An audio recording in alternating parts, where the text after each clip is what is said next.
মহানবী হজরত মুহাম্মদ সাল্লাল্লাহু আলাইহি সাল্লাতু আসসালামের নিকট যেই ধারায় কোরআন নাজিল হইয়াছিল তাহা ছিল বিক্ষিপ্ত এবং এলোমেলো। তৃতীয় খলিফা ওসমান সাহেব অধিকতর সামঞ্জস্যশীল করিয়া প্রকাশ করিবার খাতিরেই কোরআনকে বা কোরআনের আয়াতগুলোকে প্রয়োজন মতো আগে পিছে করিয়াছেন।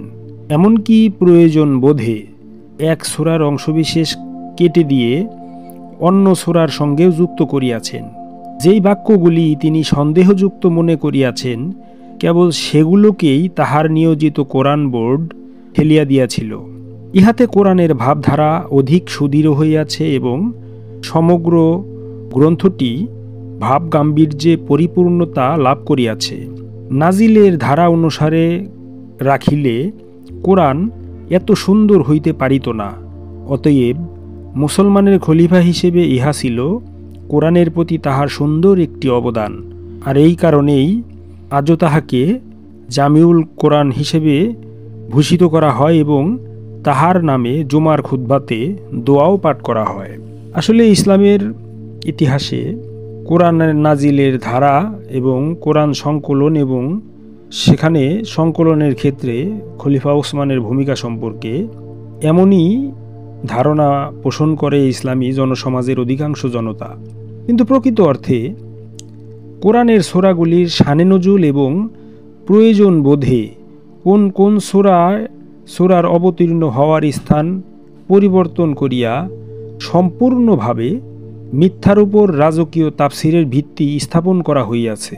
এই উদ্দেশ্য সাধনের জন্য অনেক অলীক কাহিনী এবং মিথ্যা ঘটনাচক্রের অবতারণা করিয়া কোরআনের সঠিক অর্থকে চাপা দেওয়া হইয়াছে।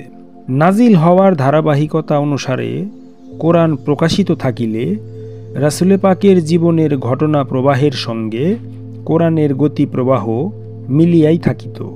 সেই অবস্থায় কোরআনের কথা প্রবাহের শানে নজুল সন্ধান করিয়া বাহির করিবার কোনো প্রয়োজনই থাকিত না। সমস্ত কথার শানে নজুল আপনা আপনি রাসূল পাকের জীবনের ঘটনা প্রবাহের সঙ্গে সুস্পষ্ট হইয়া মিলিয়াই থাকিত। সেই ক্ষেত্রে কোরআন নিজেই রাসূল পাকের জীবনের একটি ধারাবাহিক আলেখ্য হইয়া বিরাজ করিত। তাহা হইলে বিরোধীগণের সপক্ষে মিথ্যা শানে নজুল পরবর্তীকালে সংযুক্ত করিবার কোনরূপ সুযোগ আর থাকিত না। আসলে প্রকৃত অর্থে মহানবীর উপরে দীর্ঘ 23টি বৎসর যাবৎ কোরআন নাজিল হইয়াছিল বলিয়াই ইসলামের ইতিহাসে প্রতিষ্ঠিত আছে। যেই কোরআন দীর্ঘ 23 বৎসর যাবৎ অবতীর্ণ হল, সেই কোরআন মহানবী একত্রিতভাবে সংকলিত না করিয়াই এই পৃথিবী হইতে বিদায় গ্রহণ করিবেন বা করিলেন, এমন কথাটা বিশ্বাসযোগ্য হতেই পারে না। আসলে মহানবী নিজেই এই ইহদাম ত্যাগ করার আগে তাহার উপর দীর্ঘ 23 বৎসরে নাজিলকৃত কোরআনকে একত্রে সংকলিত করিয়া গিয়াছিলেন। কিন্তু ইসলামের ইতিহাসে নির্মম পরিহাস, তিনি যে কোরআনকে একত্রে সংকলন করিয়া গিয়াছিলেন এই ব্যাপারটিকেই তথাকথিত বস্তুবাদী খেলাফতি গং ধামাচাপা দিয়াছে।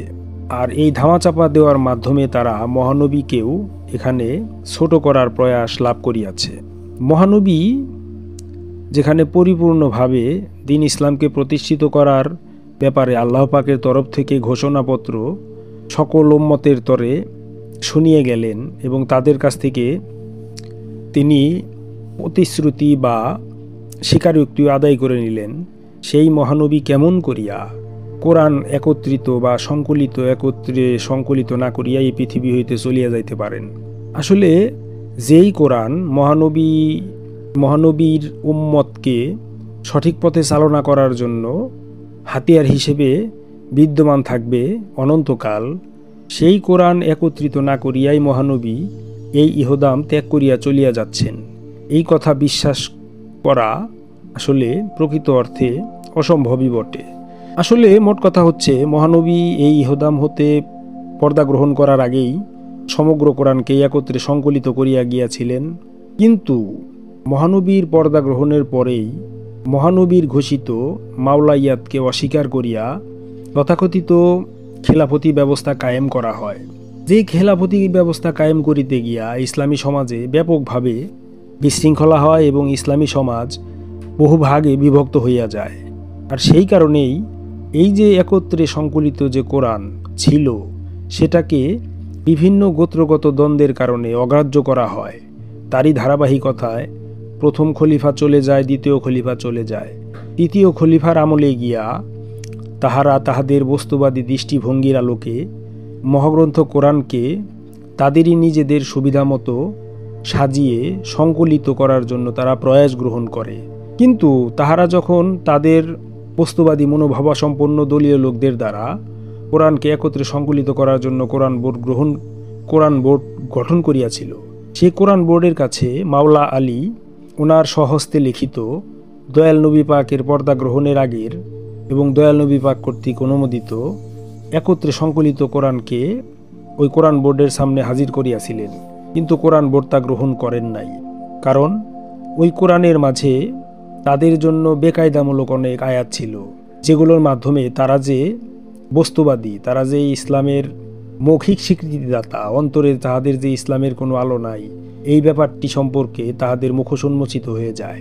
এবং দয়াল নবী পাক উম্মতের হেদায়েতের জন্য যে কোরআন এবং আহলে বায়াত রেখে গেছেন, সেই আহলে বায়াতের শানে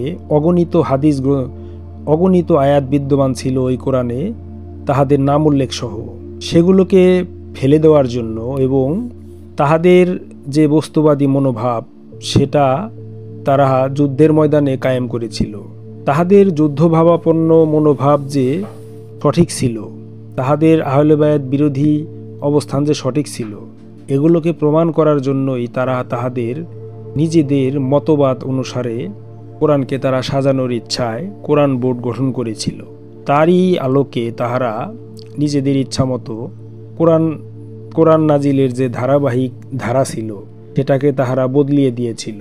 কোরআনের প্রথম নাজিলকৃত যে সূরা সেটাকে তারা প্রথমে রাখে নাই এবং মাক্কি সূরাগুলো এবং মদিনা সূরাগুলো যে সিরিয়ালে থাকার কথা, তাহারা মাক্কি সূরাকে নিয়েছে পরে এবং মাদানী সূরাগুলোকে স্থান দিয়েছে আগে।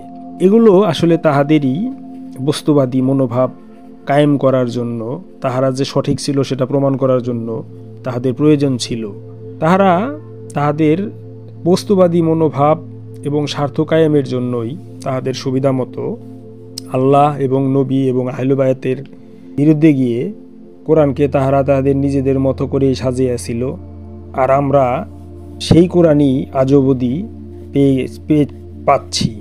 এই কোরআনে আপনি অগণিত জায়গায় দেখতে পাবেন যেখানে নবীকে উদ্দেশ্য করে বলা হচ্ছে, আপনাকে ক্ষমা করা হলো, আপনি পাপ করেছিলেন। এরকম কিছু কিছু বাণী অনেক জায়গায় দেখা যায় এবং অনেক সাবধান বাণীও দেখা যাচ্ছে। নবীকে উদ্দেশ্য করে আল্লাহ পাক সাবধান বাণী উচ্চারণ করছেন। কোরআনে এমনও আয়াত দেখা যাচ্ছে নবীকে আল্লাহ বলছেন, হে নবী, আপনি মুশরিকদের অন্তর্ভুক্ত হয়েন না। নাউজুবিল্লাহ। আসলে এগুলো সম্ভব হয়েছে শুধুমাত্র ওই যে খলিফা ওসমানের যে কোরআন বোর্ড, তাদের যে কারসাজি, তারা তাদের মতো করে কোরআনকে সাজিয়েছে তাদের ইচ্ছা মতো। কোরআন সংকলিত করতে গিয়ে তারা এমনও করেছে, যেমন ধরুন একটি সূরায় আয়াত ছিল 120টি, আরেকটি সূরায় আয়াত ছিল 80টি। তারা করেছে ওই 120 আয়াতের যে সূরাটি ছিল সেখান থেকে 40টি আয়াত তারা সরিয়ে নিয়ে ওই যে 80টি আয়াতের যে সূরা ছিল সেখানে তারা ওই 40টি আয়াত ঢুকিয়ে দিয়েছে। এবং তারা অগণিত অপকর্ম করিয়াছে কোরআন বোর্ডের নামে, কোরআনকে সাজাতে গিয়ে, যাহা কোরআনের যে ঐশ্বরিক সৌন্দর্য সেটাকেই তারা নষ্ট করে দিয়েছে। তার প্রমাণ এটাই, এই কাগজের যে কোরআন, এই কোরআন পড়ে এখন আসলে কেউ হেদায়েত প্রাপ্ত হচ্ছে না। তার মূল কারণই হচ্ছে কোরআন ঐশ্বরিকভাবে যেভাবে নাজিল হয়েছিল সেভাবে আর কোরআন নাই। এই কারণেই কেউ এই কোরআন পড়িয়া হেদায়েত লাভ করতেই পারে না, কারণ এই কোরআন হতে আহলে বায়াতকে বাদ দিয়ে দেওয়া হয়েছে। আর মহানবী যে বলিয়াছিলেন, আমার অনুপস্থিতিতে আমার উম্মতের হেদায়েতের জন্য আমি রাখিয়া গেলাম কোরআন এবং আহলে বায়াত। কিন্তু তারা কোরআনের প্রকৃত রহস্যকে যেভাবে ধ্বংস করিয়াছে এবং সেই সাথে তারা আহলে বায়াতের বিরোধিতাও করিয়াছে জোরালোভাবে। এখানেই আসলে মুসলিম সমাজের পতনের মূল রহস্য নিহিত। সত্যের জয় হোক।